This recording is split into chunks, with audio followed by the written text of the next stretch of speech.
ovom zadatku shvatit ćemo primjenu Thalesove teoreme. U trouglu ABC duž DE je paralelna sa BC. Treba naći dužinu duži AE ako su poznate duži BA, AD i CA. Kako je duž DE paralelna sa duži BC, možemo uočiti da će naši trouglovi ABC i ADE biti slični. Pa koristimo Thalesovu teoremu. Dakle, iz sličnosti trouglova sledi. Namerno nismo pisali ništa o stranicama ED i CB, jer nam one i ne trebaju. Odnosno, za njih nemamo nikakve podatke, pa nam ne mogu baš mnogo pomoći.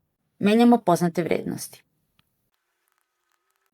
Ovo je jedna razmera, a nju znamo kako da rešimo. Množimo spoljašnje, pa unutrašnje članove. Primjenom Thalesove teoreme dobili smo traženu duž AE 8 cm. Sada ćemo primijeniti Thalesovu teoremu na jednu situaciju iz života. U blizini jednog tornja nalazi se saobraćajni znak. Ana i Nikola žele da odrede visinu tornja. Izmerili su da je visina znaka 2 metra.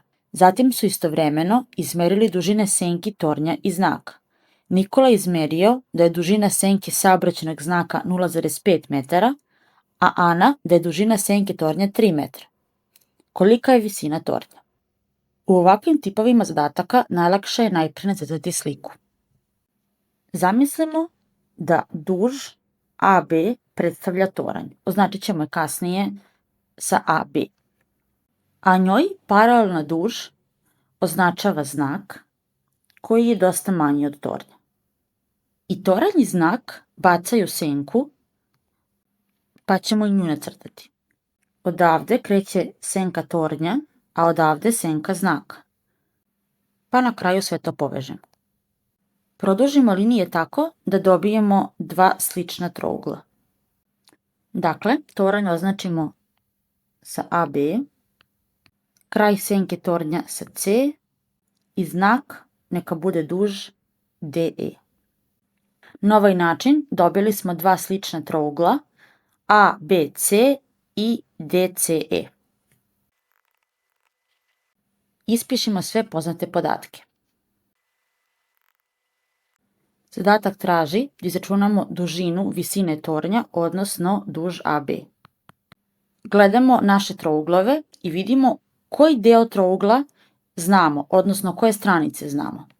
Znamo da je DE 2 metara, možemo značiti na trouglu, DC 0,5 metara i AC 3 metra.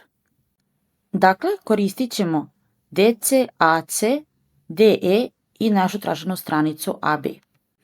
Pravimo razmeru. Posmatramo veliki trougao ABC.